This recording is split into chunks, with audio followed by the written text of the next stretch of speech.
Konnichiwa, you fucks. This is Dave, a.k.a. the Great White North. And I'm Dustin Dark, a.k.a. Hispanic Hitler. Build that wall, build that wall. Well, apparently we have a Hispanic Stalin. Who's that?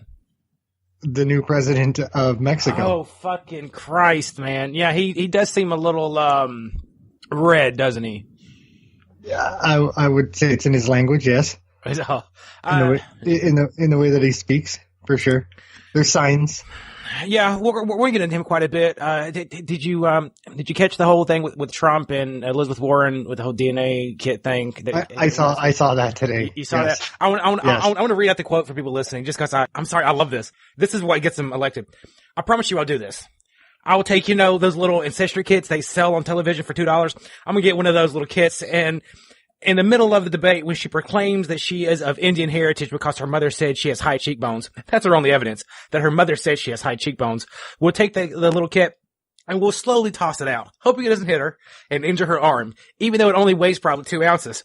But we have to do it gently because we're in the #MeToo generation. So we have to be very gentle. And we'll say, I'll give you $1 million to your favorite charity, paid for by Trump, because he brands third person, if you take the test that shows you're an Indian, and we'll see what she does. I have a feeling she'll say no, but we'll hold it for the debates. It's, and the best part about it is I'm like, comedian Patton Oswalt is saying things like, kind of a joke that's not a joke. How is this not a joke? Did someone swab her cunt without permission? Like, that would be a rape, like, not joke. Nothing serious happened here. Mm-hmm. And he needs to worry about Sanders, not Warren. I have mixed feelings of, I don't know that Sanders is going to be healthy in another 2-3 years, man. 5 years, 6 years. If he is, that's who I would be looking out for. It looks like his lower teeth are going to overthrow the 1% on the top of his mouth. Old. Yeah, he's old. Yeah, he's old. Well, he's not just old. He looks old as shit. Like, he's not. So does Trump. Trump is put together with fucking spray on tan. It's a fucking 8 pounds of makeup. That's why. Fair enough, man. But he doesn't look like the Crypt Keeper. And I like ish Bernie Sanders, just like I like ish Trump. Yeah, he looks. Bernie Sanders looks like an old Jew because he is an old Jew. Oh man. Donald Trump looks like he looks like an inflated orange ball. Fair enough. With a weird fucking coif on the top. Yes, he doesn't look like the Crypt Keeper though. Bernie Sanders looks like the Crypt Keeper. Better. I don't think he looks better. He at least looks like a fat Crypt Keeper. I don't know, man. They're both awful looking. Fair enough. Hey, how is your neither of them look as good as the Groper. As the Groper, true, yeah. True. Yeah. Well, look, the healthiest looking person out of this conversation is definitely Elizabeth Warren. Even if you throw in, Hillary Clinton or really any of the people that are throwing their names, I can't believe that Maxine Waters is being brought up as a potential DNC candidate. I will burn this country down, Dave. Well, the thing that bothers me about Warren is how, obviously the right-wing choices are going to be scientifically illiterate. I shouldn't say obviously, but most of them are. But it's just how scientifically illiterate Elizabeth Warren is. So. It's what she's a different kind of scientific illiteracy. Yes, you get out of the right wing. Yeah. You know who Maxine Waters is, right? You know what I'm talking about? No. Okay, she's the black lady senator that said for people to harass Trump cabinet members in grocery stores and gas stations and restaurants. You might as well give Trump a third term. She recently said that the next Supreme Court appointment should be an illegal immigrant. What? She wasn't being serious. Yes. No, she's crazy. She's crazy. There's no way that I want to say she's California. She's been there for years. No, she wouldn't make it out of the primaries. No, she wouldn't. I had an awesome debate with I won't even with a retard last night that was trying to claim that California wasn't in debt because who do they owe the money to? And I was like, the federal government, the Federal Reserve, and outside lenders, just like every other country, province, or state that owes money. and that B, debt isn't bad. And I was trying to explain to this person, they're like, well, what do you know about government debts? Excuse me, sir. I've had long in-depth conversations with my wife, who is an accountant for a branch of the provincial government. So she understands the debt. And I've asked her in depth what happens when a country is in debt or a province is in debt. And this is what happens. The reason why China doesn't go after Canada or US for their debts that they owe to China is because they pay interest on it. The interest compounds and gets larger over time, which means we end up paying more money than we would if they just went after the sum of the debt that is owed to them. Now, the reason why this is a problem is because when my children get to be my age, they're then paying off the money that we spent, which takes away from social and public programs that we could have been spending money on in the future. So don't tell me just because you don't understand who we owe money to or why isn't it being paid back.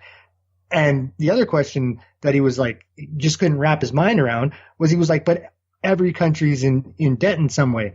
And yes, that happens because when a country is doing well, instead of paying back the money that they should be paying back, they spend more. And when they have money, they lend more to other countries.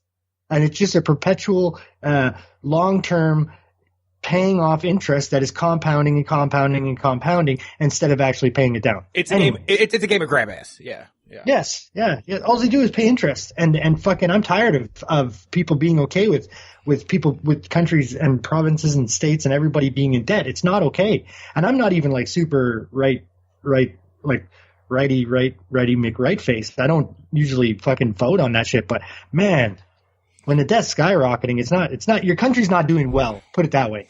I get so confused on how some positions become left-wing or right-wing positions. Mm-hmm. How the fuck is balancing a budget a right-wing position? Yeah, that is so fucking weird. Well, Bill Clinton is the last person in our country to balance a budget. Yeah. Now, don't get me wrong, he was a neolib. He was a very, very conservative type of liberal, particularly compared to what we see today.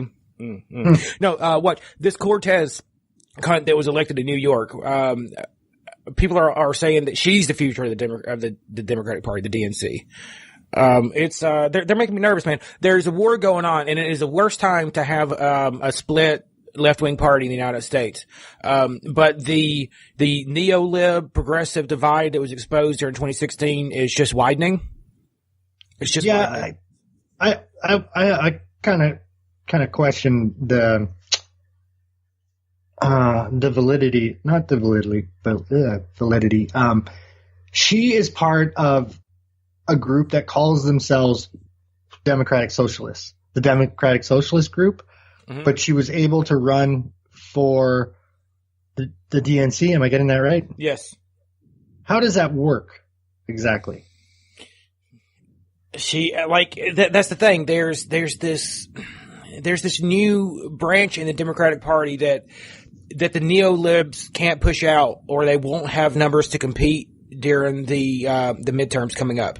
So they're allowing these standardites to come in and take over the party. But what they're doing is these young commies, these future helicopter passengers, they're pushing out the neo-libs, which is you and me. Mm-hmm. We're this somewhat conservative, somewhat liberal blend that is going out of style really quick right now. Just like the old soft border conservative has fucking hit the road. This old pro corporate, we understand that we need war sometimes. This actually our countries are actually pretty awesome, and we have set up a fair playing field. All that seems to be going the way of, the handshake and the hula hoop, looking people in the eye, a man's word. Yeah, it's on the rise here again. Thank fucking goodness. The people that voted for Trudeau last time, they're even the left-wing ones, they've been pushed to the right because of the way that things have played out. But what I mean by that is, here, we'll say even the NDP, who is social democracy, not Democrat. That's the other problem I have with these people that are calling themselves democratic socialists. I don't think they quite understand what the word actually is. Maybe not her, like her running. I'm sure she is a socialist, but the people that are actually following her don't understand that democratic socialism isn't any different from regular socialism other than you vote instead of bringing in through revolutionary terms. So you still can't own a business. Right. You still fucking can't own a home. So they're not using the right terminology. I think if you sat down and you explained the political ideologies to them, they would fall under the umbrella of social democrats because they would still want to make their money and they would still want to own their homes. No, I agree with you. And what I think a lot of them don't understand is that, Russia like Soviet Russia held some elections, quote unquote elections, the DPRK held elections. You can find pictures of Stalin in voting booths, dropping in his vote and Mao as well and Pol Pot and all of them.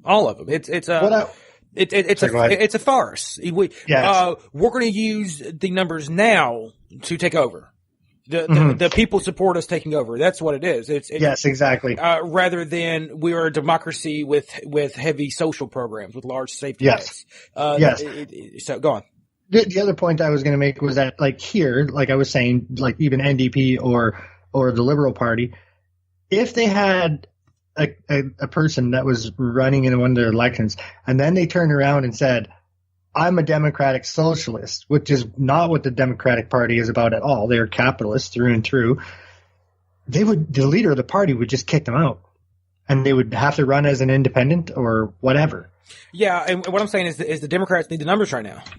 So who's the leader of the Democratic Party? Nancy Pelosi. So Nancy Pelosi in Canada would just tell her to fucking kick rocks. Yeah, except what you see is Nancy Pelosi is saying that this woman is the future of the Democratic Party. They're embracing them for the numbers. They're embracing them for the numbers. You know what? I want to check that. They're either going to lose. They're either going to lose again, or they're going to end up with something that is not what their party was. And I can't believe that a person calling themselves a Democratic Socialist, but they didn't actually win the election, right? They won the primary. Is that the deal? Okay, yeah, she hasn't quite won, but she's going to win. Really? What? Okay. This is a district that doesn't have a lot of activity in it. The guy that she was running against is an old white Democrat, so he's this old school. So evil. So evil, right? The district was Hispanic. This guy hadn't been, really challenged in 10 terms, I want to say. He's went in and out. So she had a really strong, ground campaign where, went out and knocked on doors, and she, her last name is Hispanic. And I want to say 5% of the district voted, and she won. When they were going door to door, my main question before we start this bitch is, did they jump fences from yard to yard? No, but I hear they swam across. Or did they walk around and do it the proper way? I'm kidding, man. I can't do this.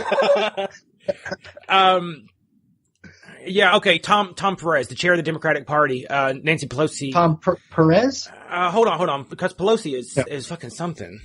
Pelosi has been elected 6 times.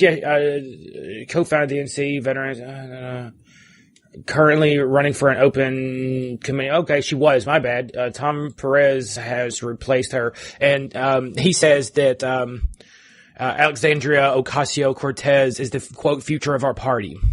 So he is embracing her, and she lied about her past, by the way. Like, she talked about her mother being a maid, and she's from the poor side of town and all this. And she's upper middle class. Yeah, her dad was like an engineer, Yeah. Anyway, you wanna? I mean, we didn't talk about our shit at all, but I'm fine with that. We didn't. The show.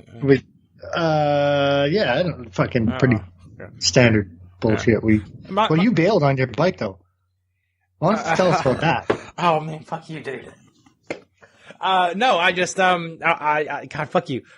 I hit like the lip on the sidewalk, like kind of edging in, not directly on. The curb? Yeah, the curb. Like, how when you go to Walmart, you can park the bike like up front. Mm-hmm. It was raining, and I was, coming in, and it goes from even with the road to having a curb for like 20 feet or so, and then back to having no curb.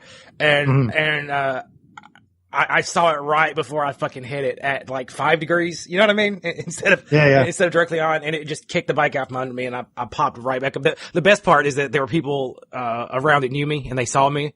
You know, and then they're like, hey, were they clapping? No. They were worried about me.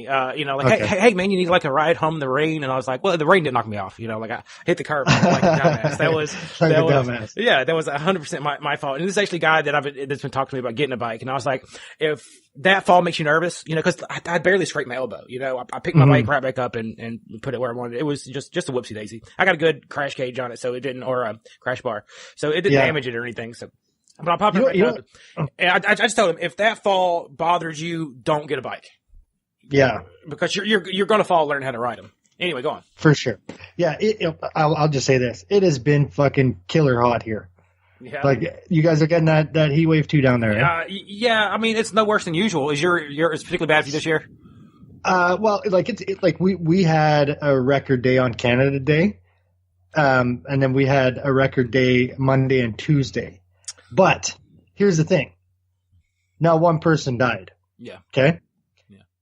Quebec got that because Quebec's further east than us, and our weather patterns on the east come from the west. 30 fucking people died in Quebec from the same weather. From the same weather. They're French. 30 people. They're French, yeah. Yes, I would like to say it's because they're French, but Tracy's uncle, who's over from England, on the day that it was 47, had a goddamn stroke.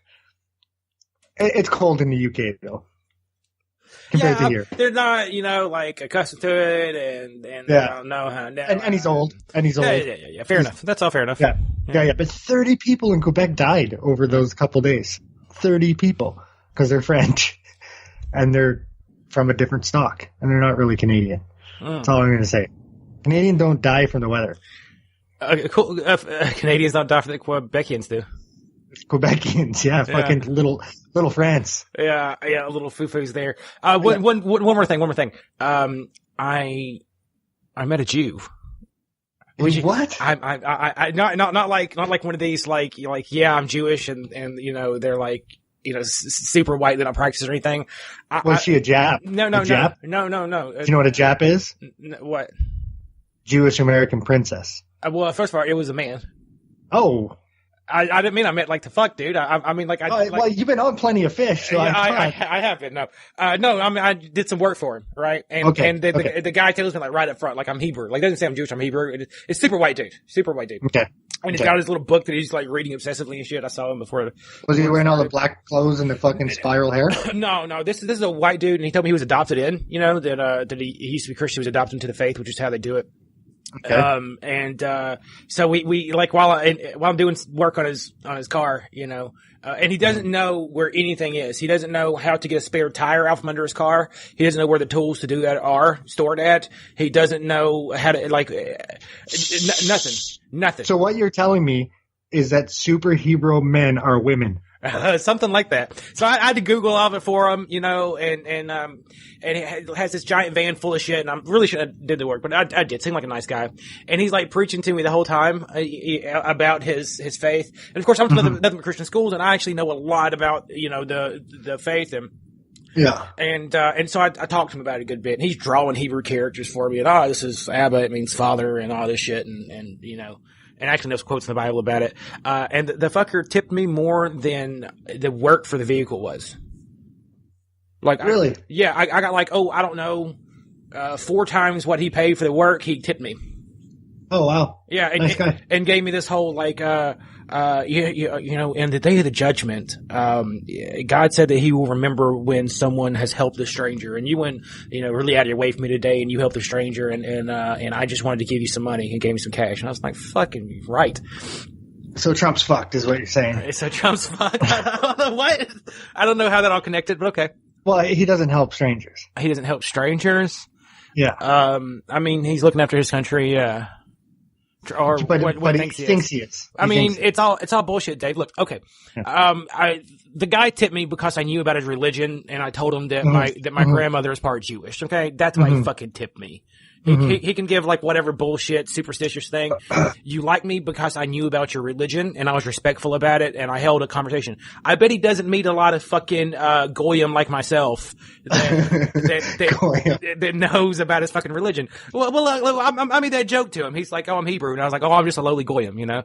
Did he laugh? Yeah. You know, well, that's good. Yeah, and he's explaining how the family's supposed to be, and I was like, "Yeah, the Christians taught me that." Which, I formed that sentence to explain that I'm not with you.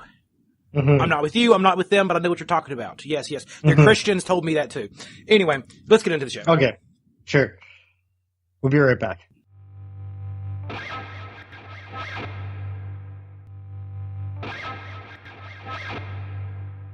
All right, we're back from the break, and in tonight's first segment, Dustin is going to tell us all about the border issues. Well, I'm going to talk about some lesser discussed part of the border issues. We know the whole thing with the kids and the families and the executive orders and the Ninth Circuit Court judge. All that's been very well highlighted by a lot of very reputable sources of information, let's say. But there's a few lesser known things going on here. This article is from before the Mexican elections had finished, but this gentleman won. And I want to read this article from the Daily Caller. And don't worry, I'm going to be reading an article from Huffington Post next, so we'll get some information from the left as well. So, what is this? No, thank you. Hold on. I got some weird pop-up here. Boop. Okay, there we go. Mexican president candidate world's asylum seekers have human right to migrate to U.S. This is by Dominic Mancini, and it reads, Mexican presidential candidate Andres Manuel Lopez Obrador, or AMLO, they call him, J-Lo from the block, I suppose, said Tuesday that migrants from all over the world who decide it's, quote, a necessity have a, quote, human right to migrate to the United States. He said, soon, very soon, after the victory of our movement, which he just won, we will defend migrants all over the American continent and the migrants of the world who, by necessity, must abandon their towns to find life in the United States. AMLO said during a rally in the Mexican city of Who Gives a Fuck, according to his reports, and it linked to the sources there. It's a human right we will defend. I don't think he understands what a human right is. Like, you don't have a human right to go to other people's countries and take part in their democracies and their social systems and choose how to run their countries. And the world and all, and it really bothers me that they're turning on us.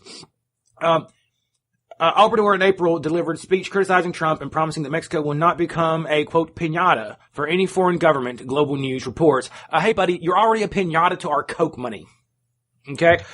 Your government is rivaled by cartels. Your gangs can punch you in the dick whenever they want to, and they have taken over the northern half of your country. Perhaps you should drop the pride and ask for some help, instead of telling your people to abandon their families, abandon their country, abandon their culture, and come to some people that are competent enough to run a country. The former mayor of Mexico, Mexico City, Obrador holds progressive populist views. Progressive populist views, which is, I guess now how you say Marxist. The 64-year-old ran unsuccessfully for president twice before, according to DW. Fox's Tucker Carlson noted Thursday that Obrador has previously proposed granting amnesty to Mexican drug cartels. America is now Mexico's social safety net, he said, and that's a very good deal for the Mexican ruling class, Carlson added. Clarification, had this been up to anymore? Okay. That's the end of that article. Okay. And this is what, if I had to sum up how I feel about this, it would go like this. They're sending their people. They're not sending their best. You might recognize this quote here. They're not sending their best. Some of these are fine people, I'm sure, Dave. Yes, I'm sure they are. But the last guy wasn't sending his people. This guy is actually sending his people. Right. Yeah. Okay, what happened, Dave, is that the culture supported enough to elect him. So it went from a cultural movement to a government-sanctioned movement. And it is now something that needs to be taken significantly more seriously. Yes. Okay. If he is encouraging people, we have to actively discourage people rhetorically and any other way that we can that doesn't violate human rights. Go on. So you know how Trudeau played the big shot last year when Trump was like, no, you Muzzies, you can't come to the States. And Trudeau was like, fucking Canada, we'll take everybody, man. And then once everybody started coming, he was like, oh, fuck, they're actually coming. It wasn't just a virtue signal. Well, we're doing that. We're heading to the countries that they're from, like Nigeria, Haiti, all these other places. Our government is heading there and saying, look, don't come. You're clogging up the system. In the end, you're not actually going to get asylum. Stay the fuck home. And it's because True did this fucking signal. So yeah, go to Mexico. Get your fucking consulate there to go there and tell the president to shut the fuck up. That's for sure. I mean, this is such, like, I don't think people understand how large the phenomenon is. Like, this guy campaigned across southwestern United States.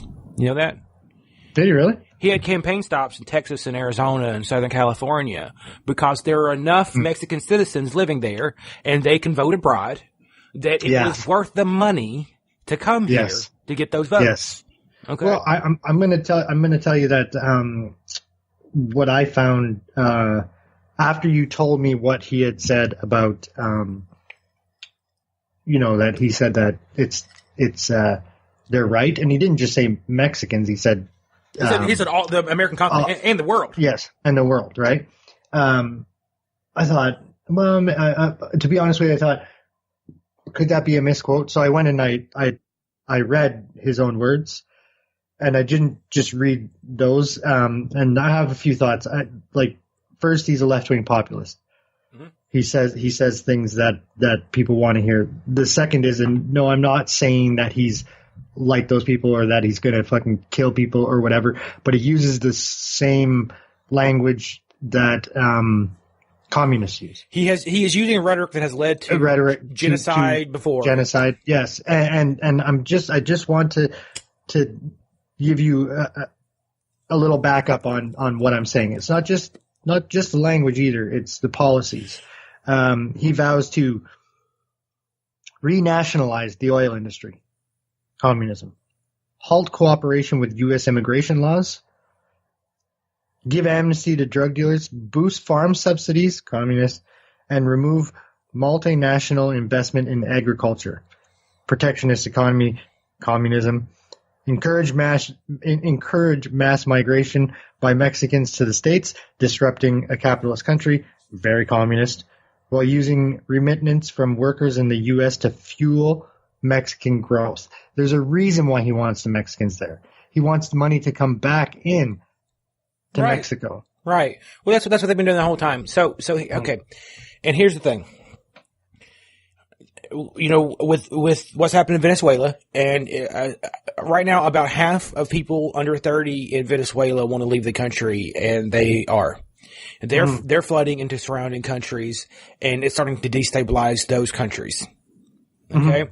If we have the same thing happen in Mexico, or something very similar, a destabilization through a socialist crackdown, starvation through government owning and mishandling resources and industry, it's going to make a fucking mess of Central and South America as a whole.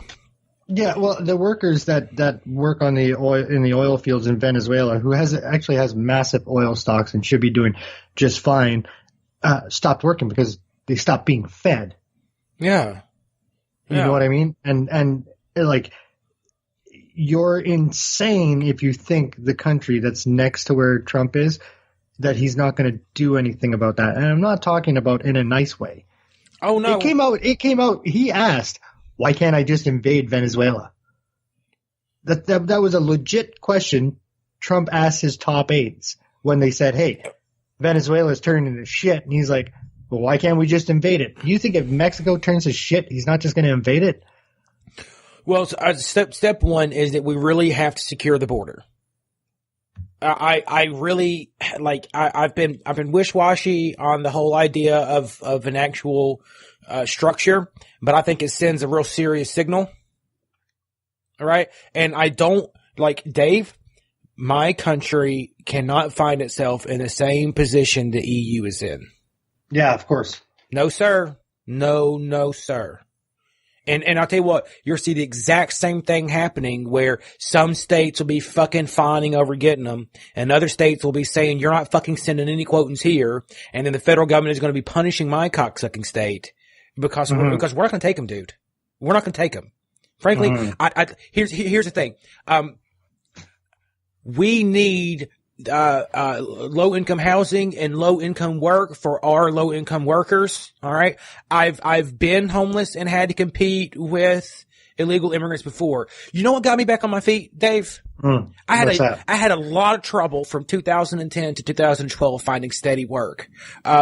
In 2011, we passed a law where if we started rating and if we found you with your kids, we deported you and your kids. I wanted something like that, or no, we took the kids and deported you. That's what it was. Okay. And Latinos and Hispanics illegals fled the state. Okay. And it opened up thousands and thousands of jobs, and that's how I got into construction. I took the job of an illegal immigrant named Jorge. That happened.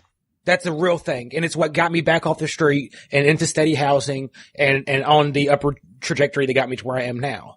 Okay. I should not have to compete with these people for jobs. I shouldn't have to. And here's the thing, the whole thing about, if an illegal immigrant can take your job, then you need to up your shit. Here's the thing. When you have nothing, it's hard to up your game, isn't it? And these people that you're saying, fuck you, let's remember our underclass is predominantly black and Latino anyway. So you're telling mostly black and Latino young men to fuck themselves and get over it. There's more coming that they have to compete with. You're not saying it to Cletus. I mean, you're saying it to Cletus, but you're not saying it to him as much as you are Tyrone. Yeah. And the other thing too is like, when people work illegally, they don't have the same rights as somebody else. So right. Even saying, it's fine for immigrants or like legal aliens come and work, they get injured on the job, they get nothing. They don't get overtime. Like they're just, it's not the way that the system should be run. If it was like, it's going to sound terrible. What Harper did was, we needed workers, so he granted them temporary visas. He sent down buses down to Mexico, brought them up. They stayed for the season, and then he bussed them back. People were hard on him, saying, "Oh, you're promising them this, you're promising them that." Okay, then our crops don't get picked. You know what I mean? Well, we do that as well. We have migrant workers that come in and leave every year. We bust them in, we bust them out, and we pay them. Very, very low illegal wages. But here's the thing. If you pay them illegal wages, even though they're legal? No, illegals. Were you talking about legal citizens? I'm talking about legal migrants. No, okay. Like the government brings them in legally, pays them less than minimum wage. Okay. They get minimum wage here. We pay them, whatever the farmer is willing to pay. We pay them less. So we have a migrant worker program where they come in and they get paid like by the bushel instead of by the hour. You know what I mean? Yeah. So they end up making nothing. And then at the end of the season, we either send them to the next crop that's in season or we send them home. And I don't like that either, even though those people pay taxes. I don't like that. I would rather just have Americans. And here's the thing.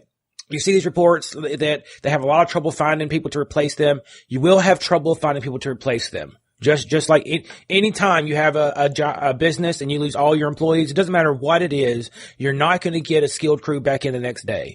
There's going to be a difficult period of finding people that are qualified and that fit the business, that are willing to do the work for that pay. But if you think they're not out there, you misunderstand the spirit of America's working class. Because I'm part of it. Well, they need to pay a little more. Yeah.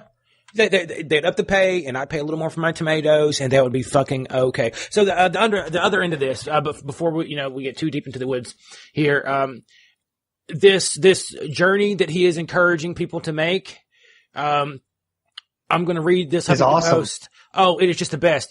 This is an article by Eleanor Goldberg, parentheses. A Jew. Yeah, well, Goldberg, yeah. 80% of Central American women, girls, are raped crossing into the U.S. As the number of Central American women and girls crossing to the U.S. continues to spike, so is the staggering amount of sexual violence waged against these migrants who are in search of a better life. According to a stunning Fusion investigation, 80% of women and girls crossing into the U.S. by way of Mexico are raped during their journey. That's up from a previous estimate of 60%, according to Amnesty International report. So let's say it's in between at about 70%, Dave. Fusion's being a little probably over the top about it. This year alone, immigration authorities expect more than 70,000 unaccompanied minors to come through the United States unlawfully. Think about that, Dave. 70,000 unaccompanied minors. And we're not supposed to detain these kids. Right? No, you are supposed to detain them. It's just the treatment of them after they've been detained is the only problem I have with it. There's mixed report. Here's the thing: if we can't get yes, there have been abuses, and I will not excuse the abuses at all. They're horrible, and that should all be done. But we're not getting greeted with a lot of let's stop the abuses. We're getting greeted with you have fucking Nazi concentration camps. Yes. We have to sort out this fucking giant mess. 70,000 unaccompanied minors. Do you think they're coming with IDs? No, but if I was going to have to take in anybody, right? Because we do need a certain amount of immigrants. It's just reality. We do need a certain amount. Well, end it all. And if I was going to give anybody refugee status, it'd be kids. It would be kids. And I'd tell the criminals and everybody else to kick rocks. And I'm not saying fucking refugees are criminals, so go fucking crazy there. But there's lots of people that can't have children that would be perfectly happy raising these kids. Well, okay, here's the thing. I don't use the word refugees and I don't use the word asylum seekers when we're discussing these people because a great number of them are not from Mexico. So if you went from an unsafe country into Mexico, which is a safe country, and you come here, you're not a refugee and you're not a fucking asylum seeker, okay? We have ways to properly apply for asylum, and it isn't to wait until ICE arrests you. Mm-hmm. It is to go to one of the many embassies inside of Mexico or one of the many border stations on the border, and you claim it there, and we don't split up your family if you do that. So that, back to the article, we're running over on time here. 700,000 unaccompanied minors come to the United States unlawfully, the majority of whom are from Central America countries of El Salvador, Guatemala, and Honduras. The number of unaccompanied Central American girls caught at the southwest border has rapidly outpaced the number of boys, according to a July Pew Research study. Through May, the number of unaccompanied girls younger than 18 caught at the U.S. border increased by 77%. But while many of these girls are fleeing their homes because of fears of being sexually assaulted, oh god damn it, that is the most ironic thing I've read all year. According to the UNHCR, they are still meeting the same fate on their journey to freedom. Rape can be perpetuated by anyone along the way, including guides, fellow migrants, bandits, or government officials, according to Fusion. Sometimes sex is used as a form of payment when women and girls don't have money to pay bribes. The assaults are so common that many women and girls take contraceptives beforehand as preventative measures. What's particularly disconcerting is that the fact that these figures may not even represent the full grim picture. There is one unit in Mexico that is committed to investigating and prosecuting crimes against migrants. Aaron Segal McEntry, one of Fusion reporters who wrote the sexual violence story, told HuffPost Live. Yet, though thousands of women are passing through Mexico, the unit reported that it's seen only 6 cases of sexual assault against migrant women this year, which includes kidnapping, rape, and armed robbery. The issue, McIntyre said, I guess is how you spell that with the Y. McIntyre. The issue, McIntyre said, is that these victims are too afraid to come forward, both because of the stigma that's associated with rape and the fact that they fear being sent back home. The very authorities who should be handling such complaints are also, in most cases, the ones that are tasked with rounding up migrants and deporting them back to their native country. McIntyre said, it's very hard to get people to open up about stuff like this. So this journey that they're being encouraged to take is getting them raped. It's getting them killed. It is separating families. If you're having unaccompanied minors, they're separating their own families. The solution isn't to encourage more of them to come with open borders. The solution is to encourage encourage them to not make the journey, to not die in the desert, to not get raped, to not have to go through any sort of processing. Go to the embassies, go to the border crossings and do it properly, or don't come at all. That needs to be the message, strictly. Let me ask you, so what happens if somebody walks across, what happens if somebody walks across a border crossing from Mexico where your customs offices are and they try to claim asylum? By law, we have to take them in and process their claim to asylum. So if it meets all the international laws, we have to take them, and we do.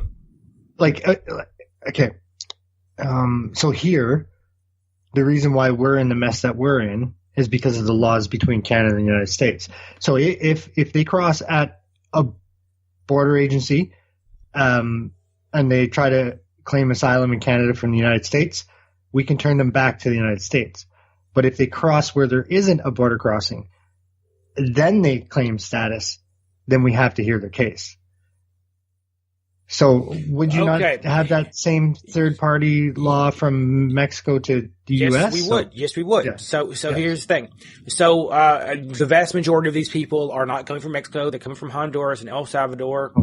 A lot of them would be turned away. And here's the thing. It would then be Mexico's job to take these people in. But their president is saying that he's going to refuse to work with those laws now.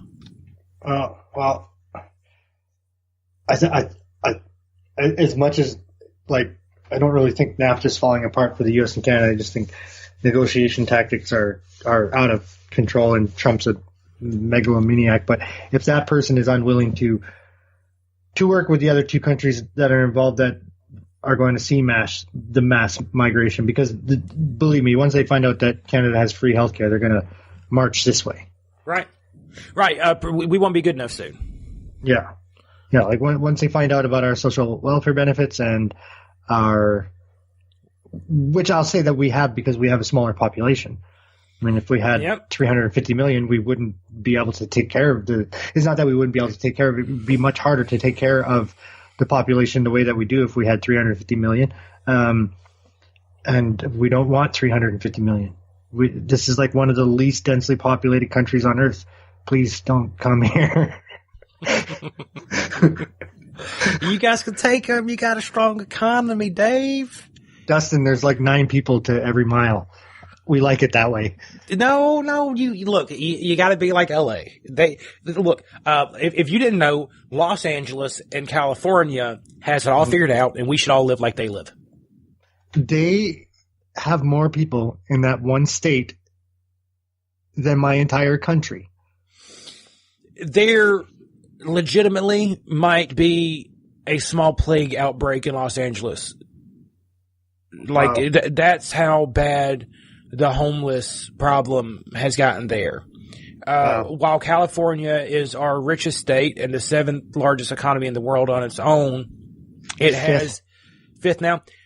It also has the most debt of any state in the country, and it has the highest income discrepancy and the largest homeless class. Ultra low class. Yeah, that's the result of unrelenting left wing government. It was it really isn't about California, but the city was built on a place where you wouldn't normally build a city, right? Like there was no natural water or they shipped the water in, right? Yeah. It's crazy. It all comes from Colorado River. Yeah. Anyway, you want to? We've got an hour bitching about the border on the south here. Okay. You want to talk about the walking cut? Yeah. Let's do it real quick here. Okay.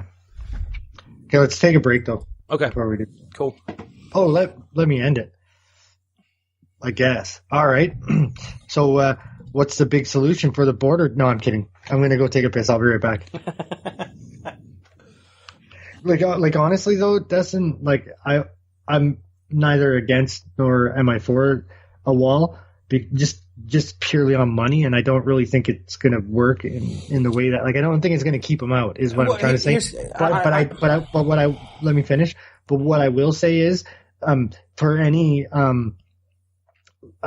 that says the United States are a bunch of evil cunts for wanting to build a wall, or that it's stupid to build a wall, needs to understand that there's a wall on the other side of Mexico.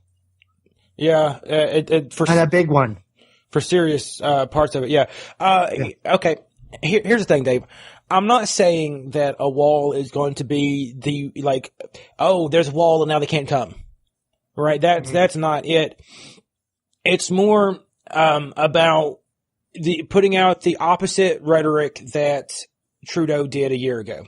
Yes. Okay. Sure. It's no, you can't just come. Mm-hmm. No, we will not just accept you as a citizen if you just walk in. No. Yeah. No, I think it is likely to be uncomfortable if you get caught. You know what I mean? Yeah. It was one of these European countries said to the migrants that they may take personal belongings equal to the value expected to be granted in social services for migrants, and no one showed up to their borders. You know, so putting out the word, which and that the wall is it's a symbol. It's a symbol that we are willing to spend this much money to make it harder. That's how much we don't want you. Yeah, I would like to see, for that kind of money, what other options there are. Because I'm not sure that they wouldn't then scale back on the patrols and the drones and everything else, right? Like, I think they might spend all this money on the wall, be like, holy fuck, we spent too much money on the fucking wall, because construction projects of that magnitude and maintenance are never on time, they're never on budget, okay? And it never ends. Yeah. So, my worry would be that the other stuff would get scaled back, and then people would just be like, well, fuck it, I'm just going to climb the wall. Because if you think there's an unclimbable wall, you're wrong. I don't think there's an unclimbable wall, and I think I was very clear that wasn't. Yeah, no, I wasn't. Okay, I wasn't talking about. I was talking about Trump. Okay, because Trump. No, okay. There's going to be panels and fucking. It doesn't matter. True. Well, you okay. You want it to if it's a symbol. You know, he said a big wall with a big beautiful door, and I like that symbol, right? Of a large wall with a large door. We open that door when we want to. We close that door when we want to. It's our choice. And I'm not saying that it's the most practical thing, but the fact that we're talking about it, the fact that we're fighting about it, that means something to me right now, because, what do you do, Dave? Your other options are significantly less friendly. Well, I mean, get some engineers involved. Try to widen the Rio Grande and make it deeper somehow. I mean, there are parts of it that trickle down to a stream. I know, sure. But that's what I'm saying. Like, get some engineers involved and fucking, because they just walk right across that bitch. But what happens if the water's fucking, 20 feet deep and the mile and it's like the Mississippi? It's a mile across. They're not coming. Fair enough, man. I think that there's laws about actually, like, there's treaties between us and them about actually doing things through the Rio Grande, like building structures on the Rio Grande. Like, it's kind of a neutral zone. Like, our border is on this side of it, and their border is on that side of it. If that makes sense. Sure. And there's native territories that split the countries and everything. It's a cheaper option than building a great big concrete wall with cement on it is to build, 30-foot high electrical fences. And this is what you do, Dave. You build a wall, and then on this side of it, on our side, you do a giant moat, and then you fill it with freshwater crocodiles. No, come on, come on now. So that if they try to tunnel under it, they hit the water, and then a crocodile eats them. And dude, the government uses electrical fences on us to keep us out of fucking places joking, they don't want it. Yeah, I know that. But I know, but people are going to think that I'm terrible for saying electrical fences. But if you're trying to keep somebody out, yes. Okay. My ideal would be a unified rhetoric from our government that we are a sovereign country. We decide who comes. Yeah. That would mean the most. And but okay. So outside of structures is enforcement, and the result of enforcement is going to be some people are going to be abused. That's just the result of arresting people, detaining them. There are going to be people that abuse that power. Not to a Nazi-esque scale, of course. And not to a scale of the coyotes that are bringing them over. Right. So what?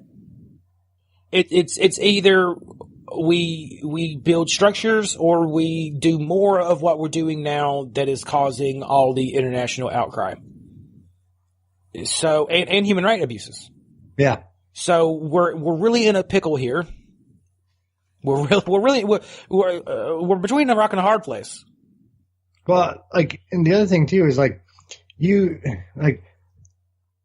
want people to be able to come. I want people to apply to come. Big beautiful but we can't have a free for all because not everybody can come. That's the thing. It's like these people that say no borders. You don't know what you're asking for.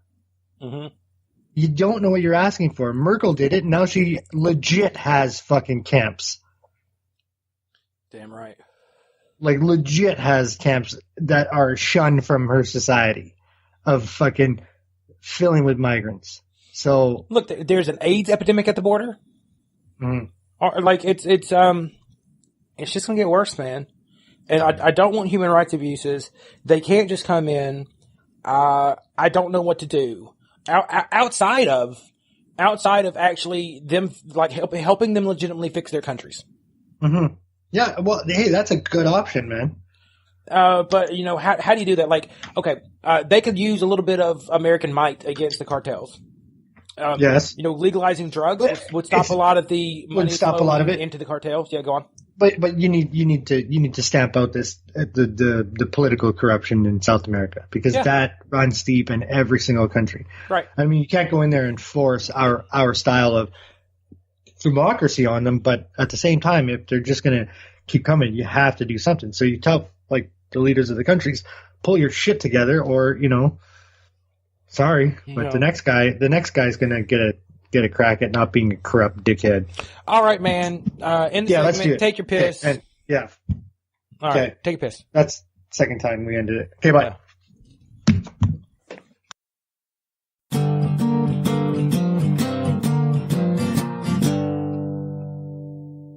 All right, we're back from the break, and in the final segment of tonight, we're going to be talking about Justin the Walking Vagina Trudeau. And can I say that every stereotype of the male slimy feminist is just coming to pass. I always said he was slimy. I always said he, the type of person that he is. It's all fucking fake. But let me start at the beginning for the people. We kind of did a show on this already, but let me start from the beginning. Okay. He has taken on the male feminist role to an uber degree. He has made speeches where he's sounds like Joel Osteen. We must believe, and you must believe the woman, and zero tolerance for sexual harassment or sexual misconduct in any way. And he has promised in the past that if he is caught in any kind of allegation that he would resign. And the reason why he said this is because he has fired people on third-party hearsay. Some of the stuff that he's fired people for has turned out not to be true, A, and B, the person that made the third-party accusations has herself then been implicated in the power structure sexual misconducts. In raping a veteran, like amputee, if I remember correctly. Yes, who was on massive amounts of painkillers and was at Parliament Hill to ask Trudeau for more money for wounded vets. She then called him into her office and was like, "Here, have a drink." And he's like, "No, I'm on massive amounts of fucking painkillers, probably Oxycontin." And she's like, "Don't worry about it. I'm a nurse. Here, have some alcohol." She then after they had sex, followed him around the country and harassed him. Anyways, you know, she knows that his dick will stay hard for hours on opiates. You know, as a doctor, she's aware that he'll have a lot of trouble coming.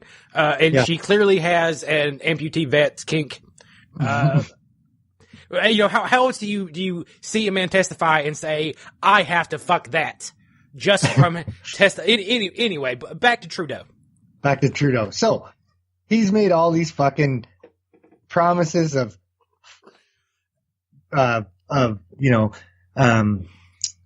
firing himself. I don't know. I'm looking for the word, but it's not coming to my head. Anyways, resigning. He's made all these promises of resigning and fucking, you know, he's like, just the biggest fucking cuck you've ever heard in your life when it comes to this scenario.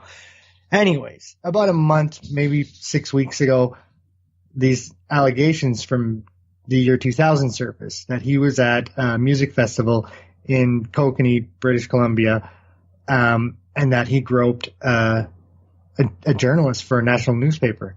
Now, the journalist called him out on it at the time, and he apologized, and his apology went like this: "I'm sorry. If I had known that you work for a national newspaper, I wouldn't have been so forward." Now, he was 28 years old at the time and grew up as the most famous prime minister's son in Canada. Excuse me, sir. You knew you're not supposed to grope women. You knew that. It doesn't matter what fucking she is. I assume that he actually does this type of thing fairly often, is fairly inappropriate with women. But since he's a young, attractive, powerful man, I imagine that he mostly got green lights from women. So I knew this type of thing would eventually come out with him. See, when you got an ogre like me, yes, I have to be very careful with women because most of them are going to turn me down, you know, and if I'm inappropriate, they're going to take it really bad. Like when I'm nice and I'm not inappropriate, I'll still like hear through the grapevine that I've been called a creep. Or shit like that, you know. So I'm super careful with women. A guy like him, he doesn't have those thoughts because he mostly just okay, sure. You know, just fucking legs to the sky. That's I'm sure that's what his teenage years were like with your father being either prime minister at the time or former prime minister. Former prime minister, you're on the fucking hot track, you know, boxer that had one official match and got his ass kicked, but they don't know that, right? Boxer, okay. Yeah. He like I'm sure things went really well for him until there was this one that shot him down. And I guarantee you it has nothing to do with how popular he thought her fucking paper was or wasn't. That's just the excuse that he came up with. The fact is he does this, I assume, to a lot of people, and this is the one time where it really didn't work in his favor. Okay, so anyways, he so this comes to light, right? That he's groped a reporter because she made an article about it. And in her article, she talked about being groped by the prime minister, not by the prime minister at that point, by Justin Trudeau. It was called Eyes Wide Open, was what the article was called. And it goes away at this point. It goes away for a long time until about, a month, 6 weeks ago. Now, I'm going to use a term. It's PMO or an acronym. PMO, it's basically saying the White House. It means the Prime Minister's office. So it comes out, reporters call the PMO, and the response that they get from the PMO is he doesn't recollect any negative interactions. So it goes away again, which I didn't think it was gonna, and it went away for like 2 weeks. Then it comes back again, and they're like, they're calling and they're getting the same response. He doesn't recollect any negative interaction. Now, the problem with this response is his zero tolerance stance. Is in the past he said it doesn't matter how old it is, doesn't matter what it is. You have to believe the woman, and you're fired. So he should be resigning at this point. And then it's kind of undercover. And then on Canada Day, he himself responds with, I remember that day very well, but I don't remember any negative interactions. Well, that started a shitstorm. That lawyerly response. I can't press pause on this. Yeah. I do not feel that I acted in Okay. So the lawyerly response. Say that again. So he gives a lawyerly response of I don't remember any negative interactions. that causes a shitstorm. Everybody's like, you're full of shit. You need to resign. You know, you're the biggest hypocrite going. So then, today, this is his response to, these allegations. I do not feel that I acted inappropriately in any way, but I respect the fact that someone else might have experienced that differently. Justin Trudeau's tone today has noticeably changed from just a few days ago. I had a good day that day. I don't remember any negative interactions that day at all. That kind of lawyerly language was criticized, with some saying they just didn't buy his answer. The allegation dates back to a BC festival in August of 2000, well before Trudeau entered politics. The next day, an unsigned editorial appeared in the local newspaper, the Creston Valley Advance. It accused Trudeau of groping and inappropriately handling an unnamed young female reporter. There were no other specifics about the alleged physical contact. The editorial says when Trudeau was asked about the incident, he responded, "I'm sorry, if I had known you were reporting for a national paper, I never would have been so forward." If I apologized later, then it would be because I sensed that she was not entirely comfortable with the interaction we had. The woman told CBC News that she doesn't want to comment on this story or have her name associated with it. But the newspaper's publisher from that time says she remembers speaking with the reporter after the incident and that she was upset by it. She also believes that the reporter wrote the editorial herself. Me too. Time's up. The Women's March. A groping allegation would be uncomfortable for any politician, but it is a particular challenge to Trudeau's reputation as an avowed feminist, one who has said he takes a zero-tolerance approach to sexual harassment. I don't feel was in any way untoward. Today, trying to quell questions, he leaned into that feminism.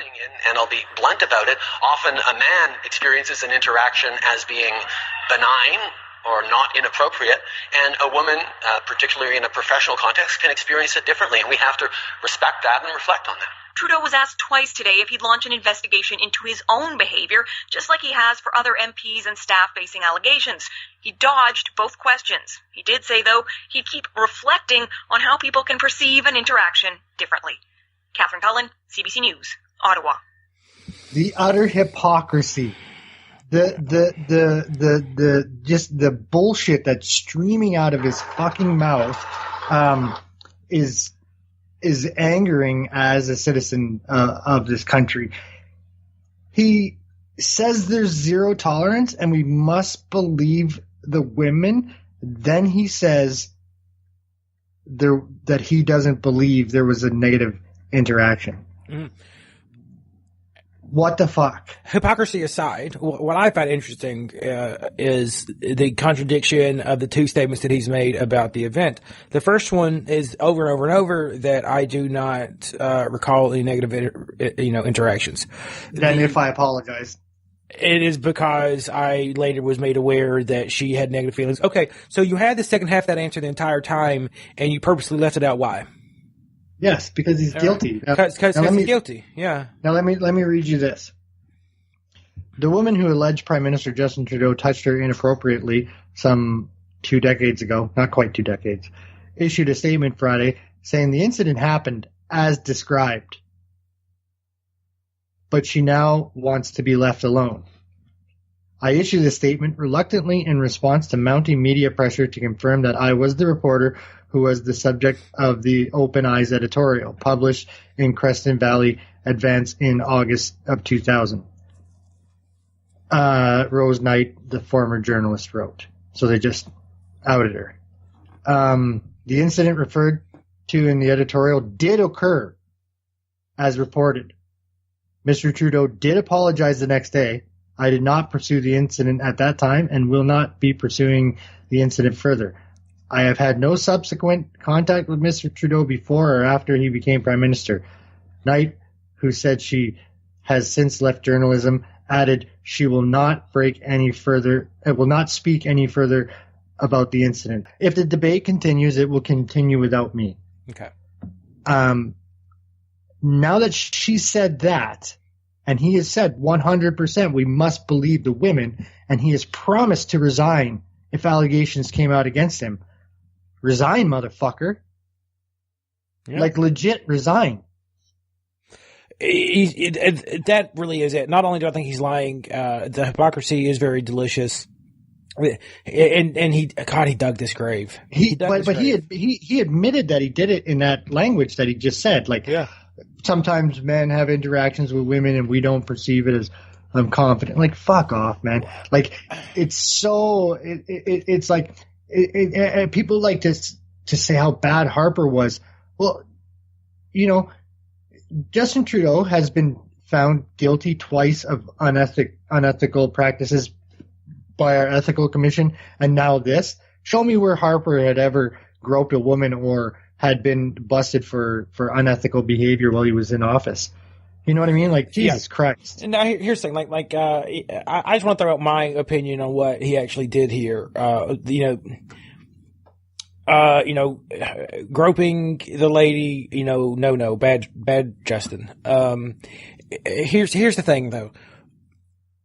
My opinion has been, since long before the Me Too movement showed up, when the groundwork for the Me Too movement was being laid, where every inappropriate or unwanted advance is somehow assault.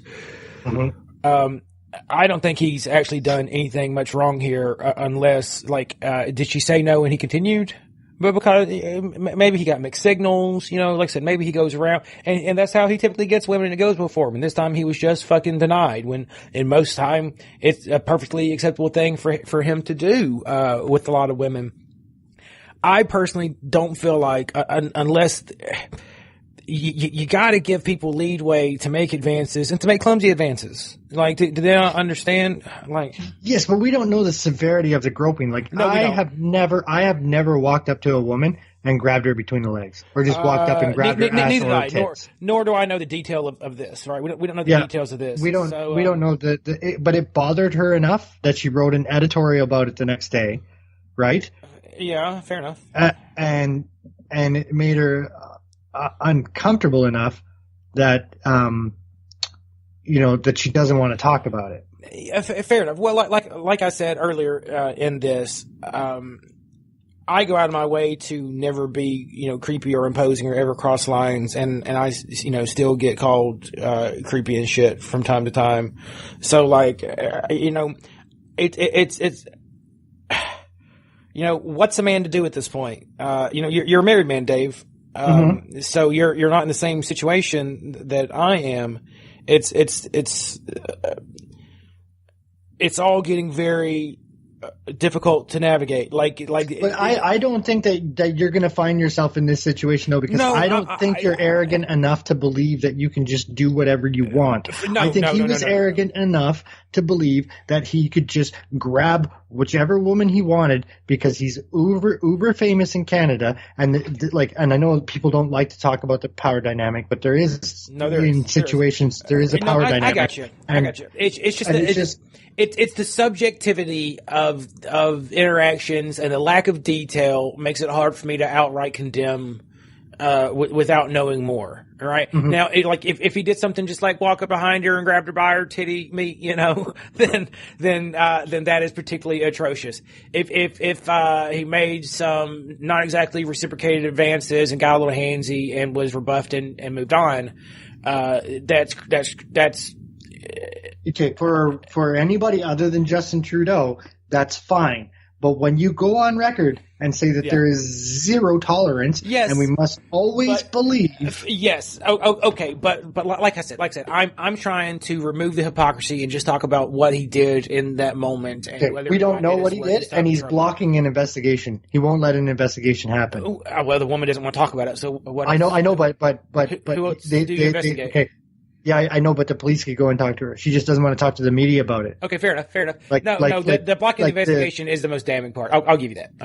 No problem there. Yeah. They're like, will you start an investigation like you did on everybody else? And he dodged the question.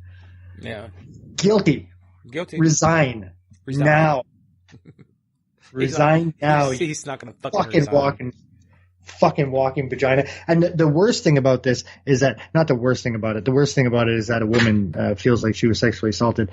The second worst thing about this is that Parliament is not in session. They're on their summer break. Now, my American listeners, you guys don't have this, but in Canada we have what's called question period. And basically what question period is the other two political parties get to roast the fuck out of the prime minister for an entire day on Parliament Hill. Could you imagine the roasting? It would be insane. I'm sure it'll come back around. I really want, and I don't want Andrew Scheer to do it.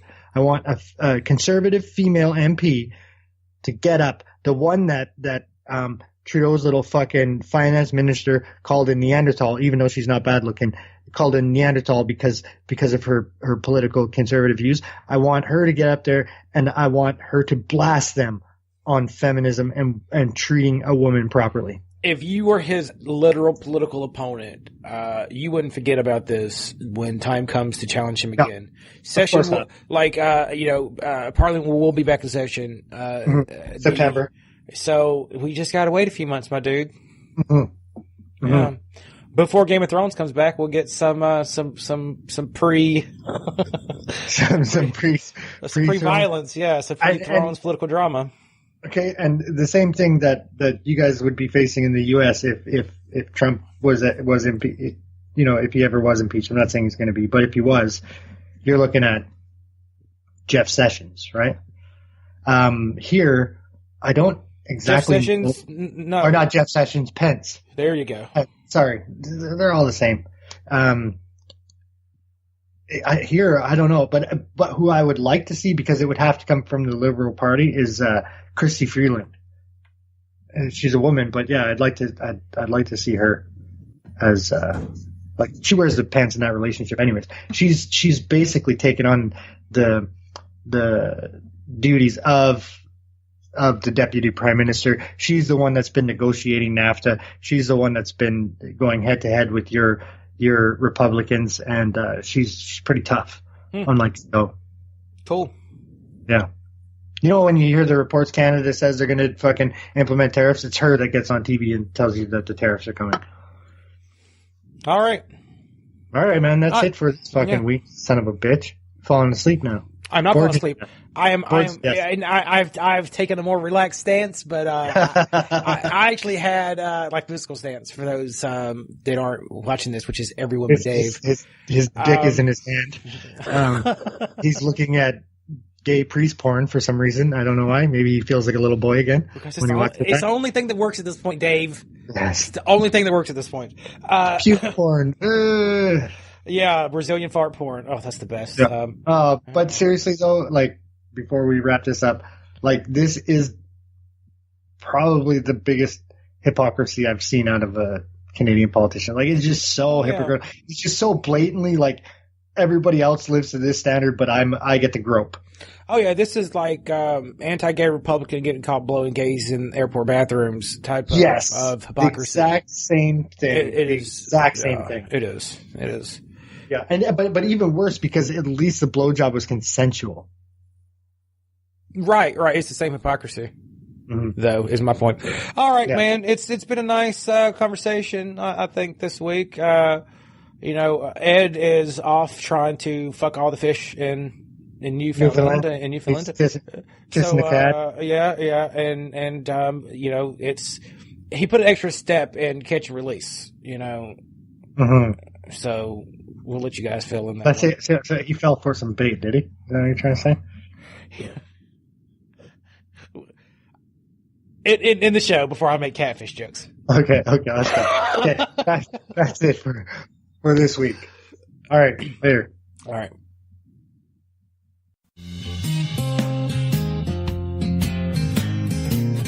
You've been listening to the Everyone's Wrong podcast. You can find us on our homepage at Spreaker.com/Everyone's Wrong. You can also find us on iTunes and YouTube by searching for Everyone's Wrong podcast. Or you can listen to us on your podcast app of choice by importing our RSS feed. You can follow us on Facebook.com/Everyone's Wrong, or join our closed Facebook group by searching Facebook for Everyone's Wrong After Hours. You can tweet us at wrong_pod or email us at everyone'swrongpodcast@gmail.com.